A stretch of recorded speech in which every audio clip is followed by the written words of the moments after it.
Ladies and gentlemen, the voices are growing and calling for a federal investigation on the death of Dexter Wade at the hands of a Mississippi police officer that was off duty that ran him over with a car and killed him. And they had his ID. Now, according to what I read, his ID had his name and address on it, and they still proceeded to bury him in a pauper's grave like they had no identity on him at all. I mean, this whole thing is just so evil. So on Thursday, civil rights leaders and many in the public are calling for the feds to get involved in the case of Dexter Wade, a 37-year-old black man who lost his life when he crossed a highway and a police officer killed him. So he was buried for like the last 6 months without his family ever having any knowledge about it. So the family, they're in the process of trying to get him, dug up and get, an independent autopsy done. And his mother wants to give him a funeral. So we know Ben Crump is representing the Wade family, and oh God, Al Sharpton is asking the U.S. Department of Justice to investigate Wade's death and the Jackson police handling of it, saying the police failed to notify the family. Yeah, and there's no excuse. This man had ID on him. There's no excuse. They threw him in the ground like they were unable to identify him. And I said it before, I'll say it again.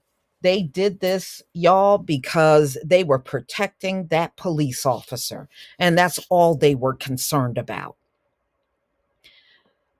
Okay, so the last time Dexter Wade's mother saw him was on March 5th. And that's when he left the home in the evening. NBC reported last week that he died the same night when he attempted to cross an interstate highway in Jackson. He was struck by an off duty police car, the news outlet reported. Yeah, they said he got hit within the hour after he left. They believe it was like 20 minutes after he left his home. He got hit and killed by this officer. So NBC cited interviews with Wade's family members and documents obtained via public record requests, including a crash report, incident reports, and coroner office records. An investigator from the Hinds County Coroner Office responded at the scene and identified Wade by a bottle of prescription medication that he had on him. The investigator said that he called Wade's mother but could not get through. Okay, let's say that's the truth, that you picked up the phone and you tried to contact his mother. Okay, when you couldn't get her, why didn't you just get in a car and drive over there? You had his address. The coroner's office said they had his address. Okay, so when you didn't get her by phone, you could have showed up at her door. My goodness, these people, when they cover for each other, they go to acting stupid. So anyway, so then they passed the information to the Jackson police department, so they could notify Wade's next of kin.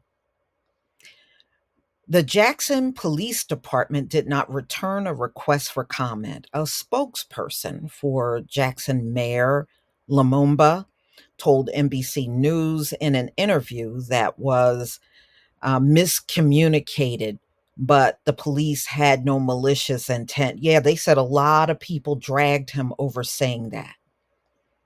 A lot of people dragged him. So today, I am asking the Justice Department to not only investigate this incident, but the entire procedures, tactics, and culture of the Jackson Police Department. Al Sharpton, president of the National Action Network, said on Thursday. Wade's mother filed a missing person report on March 14th, and she said she nagged the police department and begged them for help in finding her son on Facebook for months, NBC reported.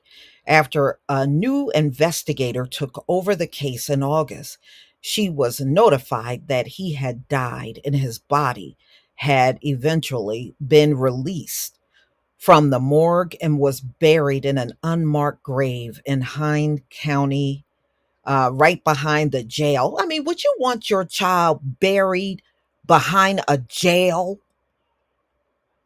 Oh my goodness, these people are so evil. So Wade's they said he's a native of Jackson. So he was born and raised in Jackson, Mississippi. He had two daughters. He had struggled for years with mental illness and substance abuse, according to NBC. So what? So what? He still didn't deserve to get ran over by an off duty police officer in a car and then buried in a pauper's grave. He still didn't deserve that. So, ladies and gentlemen, I sure hope the family will fight. And, I'm glad they at least lawyered up and sued. They gonna get a killing out of this because what they did to Dexter Wade is just unforgivable, in my opinion. You don't do nobody like that. And you had their ID. You knew where they lived. You knew he had a family. The coroner's office said that. They said they knew where his mother was. So there was no excuse on why no one went to that house. Oh, well, we tried to call and we made an effort to call. Okay, well, you should have done way more than that, especially if you knew he had next of kin and he lived with his mother. So when you had his address, you also had the address of his mother. So there's no excuse. None. And that police officer and everybody in that police department that covered this whole thing up and buried Dexter Wade without his family knowledge and then strung this woman along for 6 straight months. Every time she was trying to inquire about information on her missing son, they just kept lying and lying and lying. And then you want to know why people don't respect your cops. Please leave your comment and subscribe. Don't forget to hit on the notification bell, and I'll see you on the next video. Peace, family.